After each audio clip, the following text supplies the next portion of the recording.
আজকে আপনাদের ধরুন আজকে আমি বরিশাল মহানগর সদর 5 আসন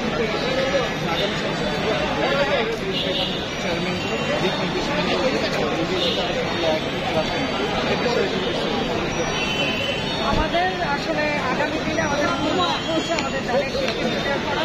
এই ধানের সৃষ্টি বিজয় করতে হলে আমাদের সবাইকে ঐক্যবদ্ধ একই প্ল্যাটফর্মে থাকতে হবে।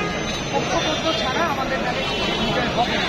এটাই আমাদের তারেক রহমান আমাদের একটি ভারপ্রাপ্ত চেয়ারম্যান তিনি বলেছেন যে আপনাদেরকে সবাইকে একই প্ল্যাটফর্মে থাকতে হবে। আগামী দিনে আমাদের ধানের সৃষ্টি আমাদের বিজয় হবে না।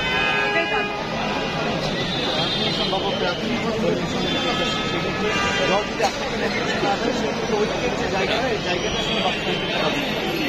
অবশ্যই এখানে আমাদের মূল কথা হচ্ছে আমরা সবাই আন্দোলন সংগ্রাম করেছি। আমি 9বার জেলে গিয়েছি এবং আমার 55টা সেই লক্ষ্যে আমরা আমাদের তৃণমূলের নেতাকর্মীরা আমাকে চেয়েছি এবং সেই জাতীয় সম্মান জানিয়ে